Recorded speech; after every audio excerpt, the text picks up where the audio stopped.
Hi, I'm Mark from Samaritan's Well. Welcome to Soul Sense. And today's podcast is called Preparation for Counseling. We have a lot of people out there, whether they've done counseling before or maybe they're considering counseling. What are some things that would tell me, yes, I probably should go and get some counseling? And of course, we're biased. We encourage you to go to a Christian counselor that's going to incorporate scripture and beliefs that Christians have. But I want to talk about preparation for counseling. And the first one is very simply, I have a need.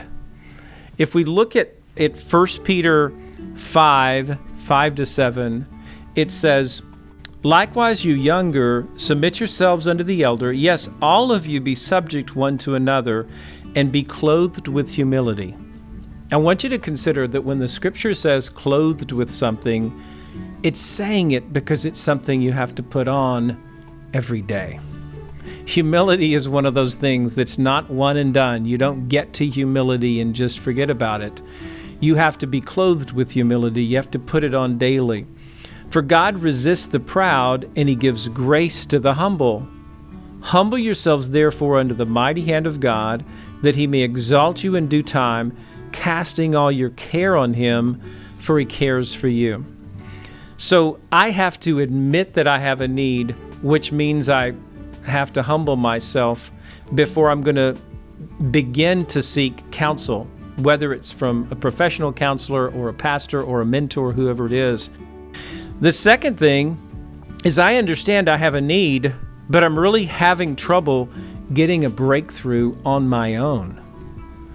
A lot of the work that I do with people is to help them get breakthrough in certain areas so that their normal things in life, their relationships, their marriage, their friendships, their church, and their work can continue to help them grow and get breakthrough. But if you're having trouble getting a breakthrough on your own, then that's part of what your understanding is really preparing you or saying, oh, I need some counsel. Now, we talked about the third step. You have to humble yourself. You're going to have to humble yourself to reach out or to make a call or to ask for help.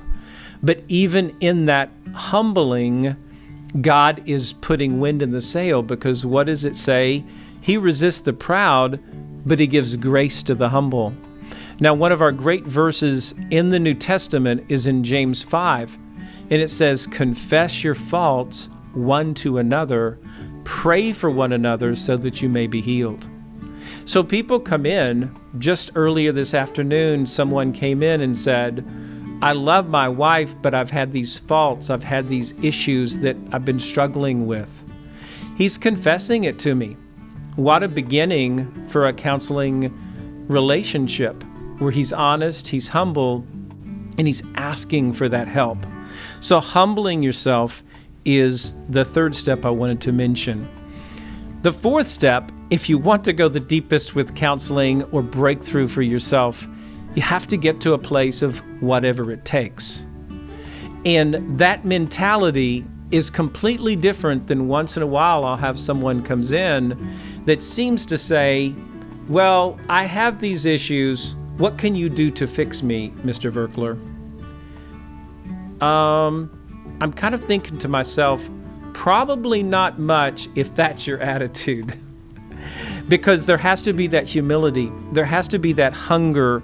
When people come in and they're embracing their emotions, they're embracing their need, they're embracing whatever it is they need that breakthrough, and they're humble about it, and I'll do whatever it takes, then I know that we're close to a breakthrough, and we're rapidly moving in the direction we need to go. I want you to consider, I put down for step 5, spirit, soul, and body. Some people come in and they're having problems in their body they're coming to a counselor for. Yeah, I'm having knots in my stomach every time I am in this situation, or I do public speaking, or I'm having these body reactions from stress, from anxiety, from worry. But then a lot of people know that there's something in their soul, their mind, their will, their emotions. It might be like someone earlier this week that has this super willpower, but their emotions have been suppressed. Well, I'm going to help you to try to find some balance within your soul. But of course, also many people come in for spiritual issues. When you come in for spiritual issues, one of the first things that I'll tell people is remember your spirit has 3 parts. Your communion with God, your intuition, and your conscience. The communion, know that communion is like getting in the car with God and being intimate and close with Him. The intuition is like knowing whether to go or stop or turn left or right or put it in reverse or go faster or slower. The conscience, I tell people, is like the rumble strips on the side of the road.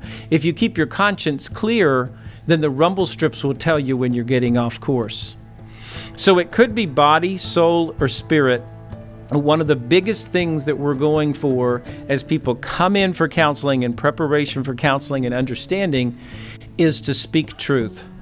People come in and somehow they're believing lies or speaking lies to themselves, or a lie is written on their heart. And we're trying to get to a place where, yes, I can help speak truth to them in love, but more importantly, get them to a place where they can hear God speak truth to them in love. And just as a note, we know that truth gets the facts right, it gets the love right, and it gets the timing right. So you start with understanding as you come into counseling, and then we're going for a breakthrough so that we can get a heart change. And I'll just finish with this famous verse: guard your heart with all diligence, for out of it flow the issues of life. I hope that's helpful. Remember, you can always reach us at SamaritansWell.com. Thanks.